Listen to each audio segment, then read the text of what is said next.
자, 장동혁 대표가 어쨌든 지지율이 안 나오고 당내 지지 기반도 별로 없다 보니까 결국은 이제 최악의 수를 뒀습니다. 윤석열 면회관 장동혁입니다. 일단은 윤석열 대통령을 면회를 했는데 뭐 특별 면회가 거부당한 건가요? 그 일반 면회에서 10분 정도 만나고 왔다. 아니 어떤 특혜도 제공돼서는 안 되지 않습니까? 예, 그렇죠. 예. 그렇기 때문에 면회를 갔는데 윤석열은 장동혁, 김민수 언제든 와도 된다.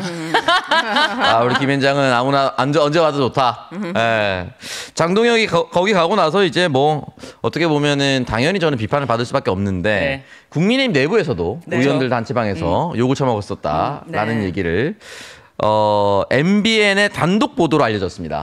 그러니까 누군가 이제 일부러 유출해 준 거죠. 맞아요. 예, 누군가가 비판했다라는 아주 정상적인 사람이 있다라는 것을 글을 쓴 사람이 제보했을 수도 있고요.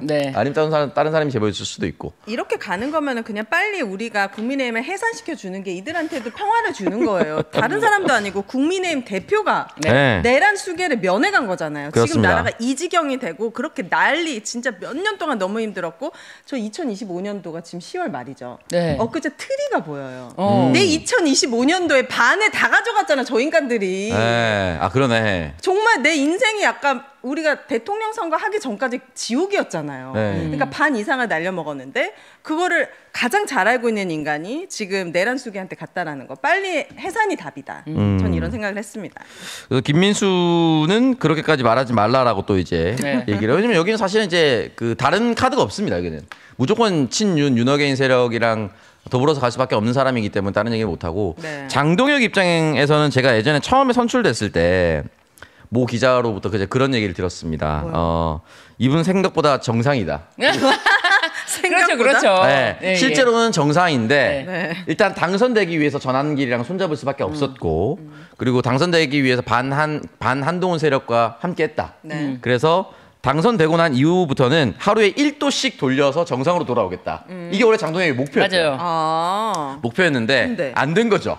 어떤 곳으로 돌아가서 1도만 틀려고 하면 누가 가서 지랄을 하니까 1도도 틀릴 수 없다가 결국은 다시 돌아간 겁니다. 그래서 윤석열 면회를 갔기 때문에 그 어떤 국민도 내년 지방선거까지 이걸 정상으로 보진 않을 겁니다. 일단 면회를 갔기 때문에. 그리고 자기는 뭐 개인적으로 갔다고 하는데 당 대표잖아요. 그럼요. 당 대표가 무슨 개인적인 일정이고 개인적으로 당원과의 약속을 지켰다라고 얘기를 하는데 이게 말이 됩니까? 장동혁 기자가 굉장히 저는 사악하다고 봅니다. 그러니까 기본적으로 윤석열이 내란을 저지른 게 어마어마한 범죄다. 이게 내란이다라는 걸 알고도 그렇게 윤석열을 옹호했다는 게 저는 더 용서할 수가 없다고 생각하는데 게다가 어제 기자회견을 하면서 또 그런 얘기했어요. 기자회견인가요? 어떤간 국회에서 민주당도 다음에 전직 대통령 면회 갈 때 어떻게 하는지 보겠다. 이게 뭔 개소리입니까? 우리 대통령은 면회할 게 없는데. 어디로 가겠다는 거예요? 청와대 면접 가겠다는 거예요? 앞으로도 갈 일이 없을 거라고 생각이 듭니다. 그러니까요. 그거를 그냥 마치 이재명 대통령에 대해서도 나중에 전직 대통령이 될 경우에는 반드시 이제 자기가 구속시키는 그런 모양새 하겠다라는 더러운 생각 아닙니까? 더러운 생각을 발언을 한 걸 보면서 야 이제는 정말 정말 극우를 등에 업고 겨우겨우 당대표가 돼서 한동훈과 손절하면서 이제 살았다. 라고 생각했을 거예요. 그러면은 당원 게시판이나 조사하십시오. 당원 게시판 조사하십시오. 저는 그 정치인들에 대한 그런 인식 싫어요. 조금 전에 생각보다 정상이다라고 하셨잖아요.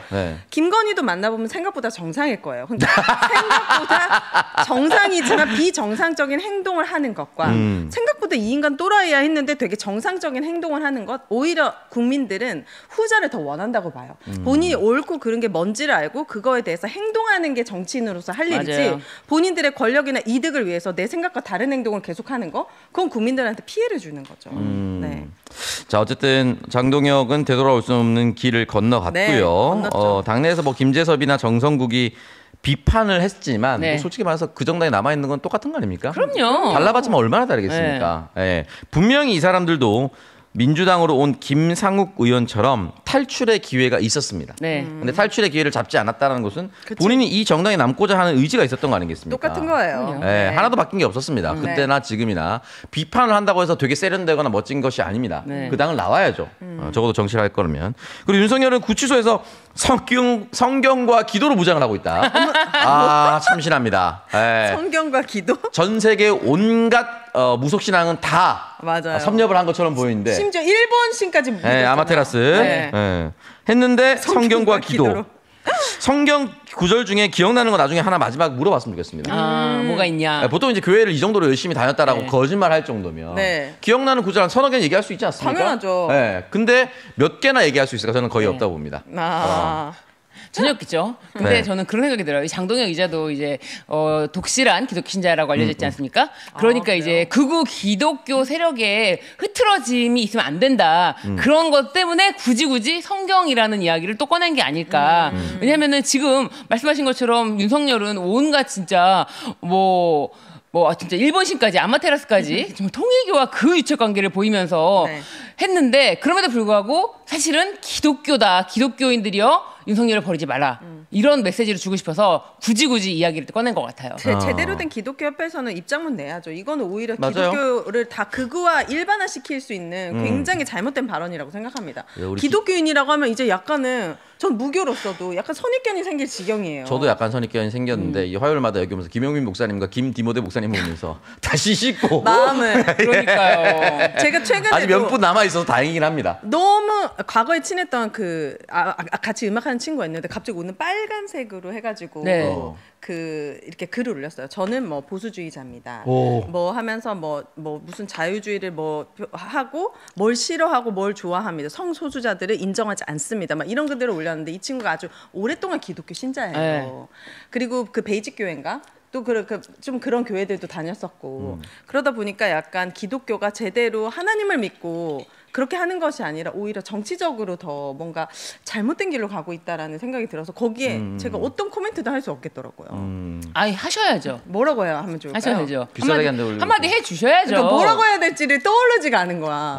평상시 말씀 잘하시잖아요. 방송 보시는 분이. 아니 저는 이제 그런 생각이 드는 거. 제가 너무 세게 나가면은 이 친구가 속으로 너 중국인이냐? 너 누나 또 그 빨갱이냐? 이렇게 생각할까봐 얘기를 못했고 왜냐면 말이 안 통하잖아요. 조금 더 부드럽게 해서 어떻게 표현할 수 있을까를 고민하다가 결국에 답을 못했어요. 너무 충격적인데 진짜 요즘에 이렇게 인스타나 이런데 본인의 정치색을 선거 기간에는 저는 드러날 수 있다고 보거든요. 맞아요. 그때는 뭐 모든 유권자들이 투표하라고 독려하는 시기니까. 근데 좀 기현상은 요즘에 교회를 다니시는 분들이라든지 아니면 헬스 하시는 분들 중에 헬스 대놓고 윤어게인 또는 이제 대놓고 뭐 이재명이 장기 집권할 거다 개헌해서 뭐 이런 짤 있잖아요. 이걸 퍼와서 올리는 사람들이 굉장히 많아요. 굉장히 많아요. 좀 너무 충격적이었습니다. 그래서 이거는 평시에도 이들은 사이버 전쟁을 하고 있구나라는 생각이 좀 들면서 그들이 그냥 자발적으로 올렸겠습니까? 누군가의 영향을 계속 받고 있는 거거든요. 그걸 평시에도 하고 있다는 게 좀 놀랐습니다. 그럼에도 불구하고 뭐 서초동에서 윤어게인 뭐 집회를 한다고는 차려는 놨는데 거의 참석한 사람이 없어요. 진짜로. 실제로 오프라인 세력은 별로 안 되는. 진짜 오프라인 세력은 정말 뭐 자발적으로 나간 사람들은 없고 정말 윤어게인으로 자기가 옷을 그렇게 다 이렇게 빨강색으로 무장을 해도 얼굴을 철저하게 가립니다. 맞아요. 얼굴이 드러나면 안 되니까 얼굴을 철저하게 가려요. 그런 사람이 무서워요. 몇백만 굉장히 팔로워가 일용직 있고 노동자라서 그런가? 막 인지도도 있는 분들이 그거를 철저하게 숨기다가 결정적인 순간에 교묘한 발언을 막 합니다. 그럴 때 사람들이 되게 영향을 받거든요. 저는 그런 분들이 암약해 있다라는 걸 알고 저는 개인적으로 충격받았습니다. 맞아요. 저도 예전에는 그래서 그냥 너무 한마디 한 거 가지고 너무 이렇게 과장하지 말아야지라고 생각을 해서 그 한마디 뭐 정도 한 정도는 뭐 그런 생각이 있었었나 그 정도로 넘어가려고 했었거든요. 그런데 그게 아니다. 그 한마디가 그냥 나온 게 아니야. 그냥 나온 게 아니야. 그 저변에 굉장히 많은 엄청난 것들이 숨어져 있고 그러면서 그 한마디를 통해서 이렇게 약간 틀어가는 아까 말했던 것처럼 이렇게 틀어가는 그런 모습을 보이기 때문에 저는 이제는 더 이상 그 영향력 있는 사람들의 그 무심코 던지는 그 한마디 굉장히 예의주시합니다. 그렇구나. 굉장히 예의주시하고 이렇게 이 한마디를 함으로써 사람들에게 영향을 미치려는 그런 행동으로 보여요. 맞아요. 교묘하게. 그래서 이제는 약간 그런 사람들에 대해서 철저하게 약간 걸러지는 것 같아요. 약간 저는. 네. 네. 가면서 보셔야 되고요. 어쨌든 주변에 암약에서 사람들이 있고 또 국민의힘 이제 해산하겠다라는 이야기에 대한 정성호 장관의 발언이 있었습니다. 해산 가능성을 법무부 장관이 직접 이야기를 한 게 이제 뭐 처음인데. 뭐 이거는 사실은 이제 법무부 장관이 얘기해서 갑자기 되는 게 아니고 모든 국민들이 어느 정도 예상했었던 부분 아니겠습니까? 예를 들어서 정말로 윤석열이 계엄을 했을 때 국민의힘 의원 전원이 뛰쳐나와서 계엄 해제 의결에 참여하면서 우리 정말 몰랐다라고 하면은 그럼 우리가 속을 수 있어. 그리고 그것도 진실일 수 있어. 근데 추경호를 비롯해서 몇 명은 의외로 못 가게 했잖아요. 그럼 동조한 겁니다. 방해한 거잖아요. 통진당인가? 거기서는 이제 얘기만 했어도 그렇죠. 정당이 모의. 선동. 내란 선동죄로. 선동. 사실 최종적으로 유죄가 확정된 거는 내란 선동죄였어요. 그러니까 모의는 인정을 못 받았어요? 안 받았어요. 못 받았어요. 거기는 무죄가 나왔어요. 모의가 이제 음모거든요. 음모는 같이 하는 거예요. 음모는 혼자 할 수가 없어요. 음모를 혼자 꾸밀 수가 없잖아요. 혼자 말하는 건 선동이거든요. 내가 막 선동하는 거예요. 선동죄만 유죄가 나온 거예요. 그것도 이제 본인이 이석기 혼자서 어디 가서 강연 형식으로 그 이야기를 한 것이 내란 선동죄가 됐고 그거로 정당이 해산됐죠. 그렇게 따지면 국민의힘의 해산 정도가 아니라 그냥 뭐 어떻게 해야 돼? 분해 이렇게 해야지 만든 거 아니에요? 해산 분해? 이미 파쇄, 분쇄. 분쇄해야죠. 그때 뭐야 그 무슨 목사 누구 있잖아요. 사이비 목사 이상한 사람.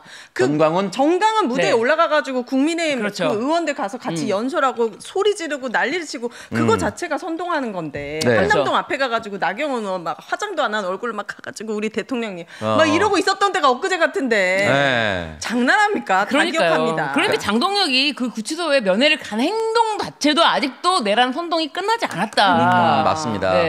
해산해야 합니다. 과감하게 절연을 하고 나가야 되는데 하지 못한다는 건 끌려다니고 있다는 겁니다. 심각해요, 진짜. 저는 이제 싫지만 이 고인이 된 장제원이라든지 지금 빵에 가 있는 권성동이라든지 이런 사람들이 박근혜 탄핵 때 바른정당을 만들었어요. 그렇죠. 그러니까 저는 그게 우리나라 정치의 어떻게 보면 마지막 정상적 범죄 보수였다. 거기는 신용이라도 있잖아요. 그러니까 정당을 깼어요. 정당을 깨서 나왔습니다. 그러니까 지금의 권성동과 지금의 장제원은 비교하면 안 되고 그 당시에 그들도 분명히 박근혜 문제점을 알고는 있었겠지만 그리고 친박계가 아니라서 친이계라서 밀려난 건 있었겠지만 그래도 그 당은 대통령이 탄핵이 됐으면 당을 쪼개고 나올 용기가 마지막으로 있었던 정당입니다. 근데 전 지금도 예를 들어서 한동훈이 용기를 냈다. 김상욱과 뭐 김재섭이나 지금 뭐 비판했다는 정성 이런 사람들이 적어도 당을 쪼개고 나와서 우리는 정말 상관이 없고 윤석열은 구속돼야 되고 사형되어야 마땅하다라고 얘기를 한다면 적어도 지금처럼 윤호견 세력이 이렇게 많지는 않았다고 봅니다. 한동훈에게 제일 없는 게 용기인데 용기를 바라면 어떡해요. 용기와 모발. 뭐가 있나요, 한동훈에게? 용기와 모발. 아무것도 없습니다. 근데 그것조차 하지 않는 인간들이니까 이 정당은 정말 사라지는 것이 맞다. 본보기를 보여줘야 돼요. 만약에 이런 일이 또 생겼을 때 우리나라의 한 보수당으로서 내란을 같이 동조하는 모습을 보여줬는데도 해산이 안 된다?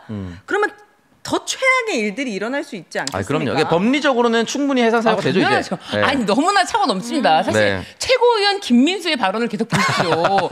김민수 이자는 거의 그냥 방송에 대고 내란 선동을 계속하고 있는 거거든요. 그렇군요. 이 정도의 발언이면요. 당연히 내란 선동죄로 지금 당장 재판을 받아도 시원치가 않고요. 당연히 이 정도면요. 장동혁 장 대표와 뭐 이렇게 전부 다 그리고 그 계엄이 있었던 밤부터 추경호 원내대표부터 지금까지 모든 이 현 당대표인 장동혁 이런 사람들의 일련의 행보는 위원정당 해산이 진짜 100번 되고도 남을 당이다. 전 그런 걸 좀 보여줘야 된다고 생각합니다. 진보를 지지하는 저같이 조금 아쉬운 점이 좀 많은 지지하면서도 아쉬운 점이 많은 사람들의 니즈는 아닌 거에 대해서는 진짜 확실하게 대화, 타협과 통합 이런 거 다 좋은데 진짜 아닌 것들 있잖아요. 그러니까 화끈하게 조지는 모습이 나와야 한다. 그런 모습을 안 보여주면요. 진짜 너무 힘들어요.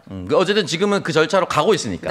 뭐 절차가 너무 길어. 예를 들어서 극단적으로 대통령의 권한이 정말로 상권 분립 없이 하고 싶은 대로 할 수 있다 하면 하루에 끝이었습니다. 그렇죠. 하지만 우리는 이제 민주적 절차를 사형도 집행해야 된다고 윤석열 같은 경우에는 전두환 살아냈다가 우리가 얼마나 힘들었습니까? 저는 진짜 생각할 것 같아요. 국민들이 심정 감정적으로는 동의하실 거예요. 맞아요. 이런 부분에 대해서는 특히나. 아니, 네. 전 진심으로 동의하죠.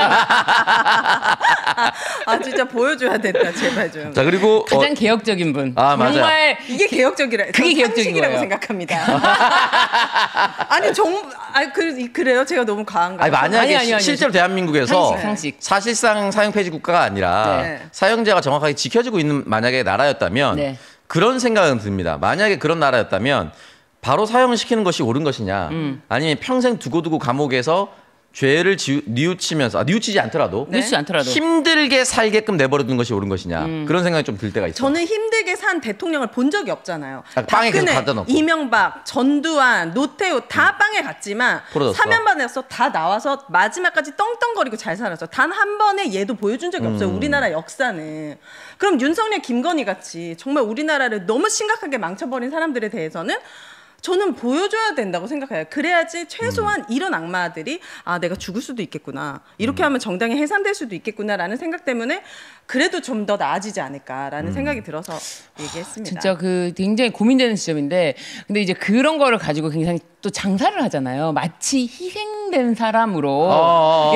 순교자 코스프레 같은 거 하려고? 맞아요. 저는 그게 너무 두려운 거예요. 그러니까 저는 어떻게 한편으로 보면은 이제 당연히 정의를 실현시키는 과정에서 정말 올바름이 뭔지를 알려주는 것도 너무 중요한데, 그거를 말도 안 되게 정말 천년의 역사 동안 그거를 희생자 코스프레로 할까봐 저는 그게 두려움도 없진 않아요. 그런 사람들도 소수는 있겠지만 다수의 대한민국의 사람들이 민주당이라든지 정말 올바른 길을 가고 있는 정당에 대해서 갖고 있는 아쉬움은 그런 부분이에요. 정말 친일을 하고 매국지를 하고 정말 나쁜 짓을 한 사람들에게 조금은 간대한 모습을 보여주는 거. 근데 윤석열은 어땠습니까? 옳은 일을 하는 사람들조차도 입을 막아버리고 그냥 무슨 방송국 하나를 없애버리고 수많은 사람들의 목숨을 잃는 거를 너무 당연하게 생각했고 이태원 참사를 바라보는 것도 아주 참혹했고 자기 이상민 하나 지키려고 정말 많은 수백 명 수천 명 사람들에게 가슴에 못을 박아도 그냥 아무렇지도 않게 술 퍼마시고 그냥 살잖아요. 그러니까 그런 것들이 묵인되는 것들. 그게 오히려 더 극우들을 결집시킨다라는 생각을 해봤습니다.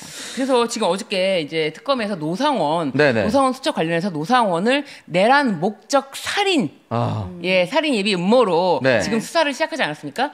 거기 보면 수첩에 보면 너무너무 진짜 그 수첩이야말로 정말 너무 어마무시한 내용이 적혀 있지 않습니까? 빠따 왜 샀는지 다 드러나는 거겠죠. 네. 자, 알로에님 슈퍼챗 또 5만 원 보내주셔서 너무너무 감사드립니다. 너무 감사합니다. 알로에님.